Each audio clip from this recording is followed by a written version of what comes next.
Hürmetli vatandaşlarım, hem tövendeki haberimizge dikkat kılın. Mavzu mundaq. Amerika Qo'shma Shtatlari Jungo hukumatiga chaqiriq qilib, 11-navbatlik Banchan Lamaning erkinligini qaytarib berish kerak dedi. Banchan Erdani'ni kechiringlar. Banchan Erdani'ning erkinligini qaytarib berish kerak dedi.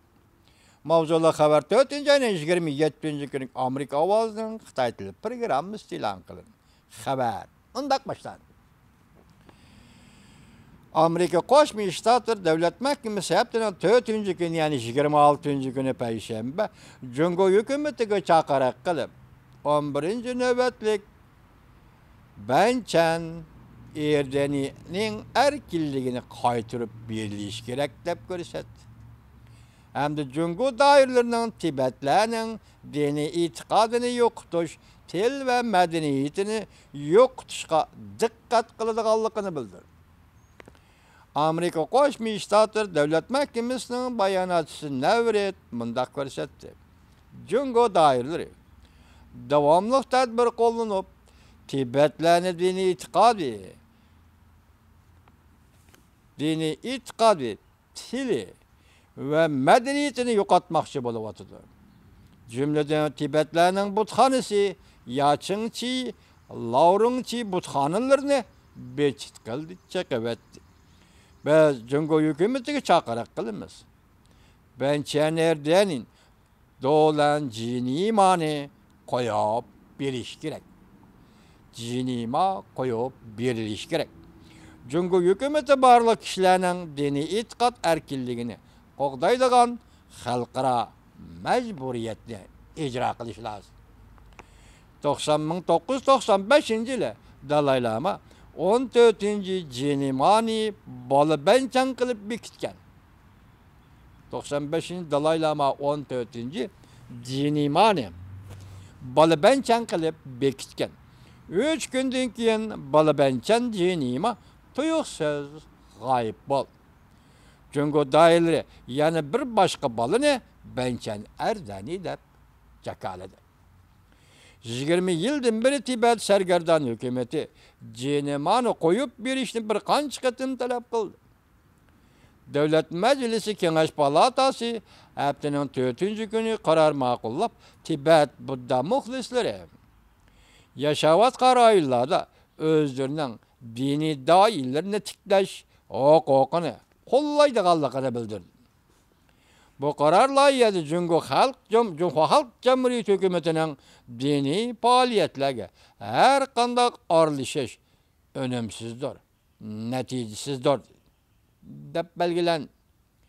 Bu qaror loyihasi Davlat Majlisi Kengash palatasining tarixdan beri tunji qatim Amerikaning qonun chiqarish organi bo'lish sifati bilan mo'shundaq bir qarorni chiqarganligidir. Demak, tarixda tunji qatim Davlat Majlisining senatorlar Kengash palatasi tunji qatim Tibet to'g'risida qonun chiqarish organi bo'lish sifati bilan tunji qatim Tibet to'g'risida bunday qarorni o'ttirib chiqarganligidir. Qarornoma ma'qullangan bu payt jinima 29 yoshga to'lgan kun edi. Demak, g'oyib bo'lib ketgan bola 29 yoshga to'lgan kun edi. Jiddiy xabar, ya'ni buning ulaplar endi Chavshan Koreya rahbarlik tarixiy xarakterlik yuqori darajalik suhbat o'tkazdi.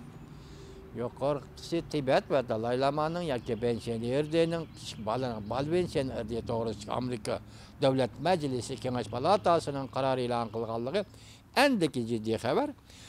Chavshan Koreya rahbarlari tarixiy xarakterlik yuqori darajalik suhbat o'tkazdi mavzuli xabar 4-oyning 27-kuni Amerika ovozi Xitoy tili programmasi e'lon qilindi.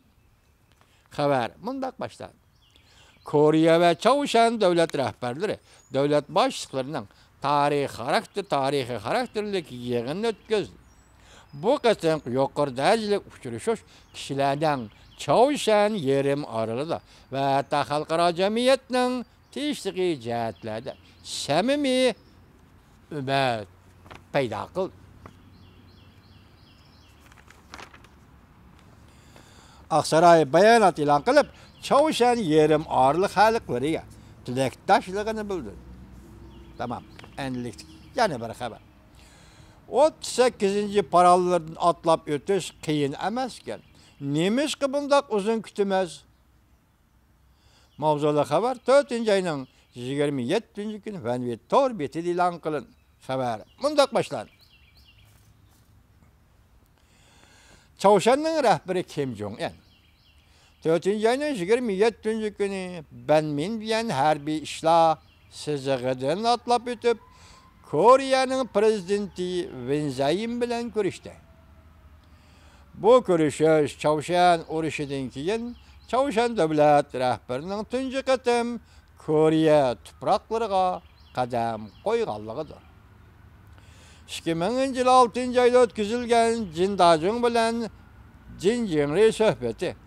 2007 yılı 10. ayda ötküzülgen Lu Çavuşan, ötküzülgen Lu Şven ve Jin Jong-ri söhbetinden keyin ötküzülgen 3. qatımlıq Koreya Çavuşan devlet başlıkları söhbetidir. Söhbet jarayonida Kim Jong-un ta'sirli kaldı mundaq dedi. Chegara sızıqıdan ötkendan keyin chegaradan atlab ötüşdən qiyin emasligini, oңaylı atlab ötüşki bo'ladiganligini his qildi. Bu tarihi karakterlik paytni 11 yıl kutdik. Nemiz ki bu payt bundaq uzundu keldi? Nemiz ki bundaq qiyin keldi dedi. Saat 10'dan 55 minut ötkende Koreya Çavuşan devlet başlıkları söhbetinin çüşlük tertibi ahırlaştı. Kim Jong-un maşiniga olturup Benmin diyendeki tinchlik ailesinden ayrılıp chegaradan Çavuşan tarafga qaytib geldi. Koreya SBS televiziyasi xabar qilib mundaq ko'rsatdi. Shu kuni saat 10'dan 15 minut ötkende Koreya Çavuşan devlet başlıkları söhbeti başlandı. Saat 10'dan 22 minut ötkende Çavuşan Koreya devlet başlıkları söhbetinin mahbi söhbet kısmı başlandı. Koreya agentliği mundaq ko'rsatdi. Tinchlik ailesida Kim Jong-un beg'ishlimi yazdı. Yeni tarih hazır başlandı. Tinchlik davr tarixning chiqish nuqtasidir. Demek Kim Jong-un beg'ishlimini ashundaq yazdı. Söhbet jarayonida Kim Jong-un mundaq dedi.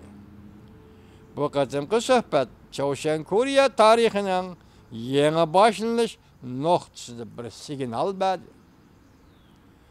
Nurg'on kishilar umid bog'ladi. Biz bu qatimqi söhbetde ikki taraf ko'ngil bo'lgan masalalar bo'yicha samimiy muhokama elib berishimiz lozim.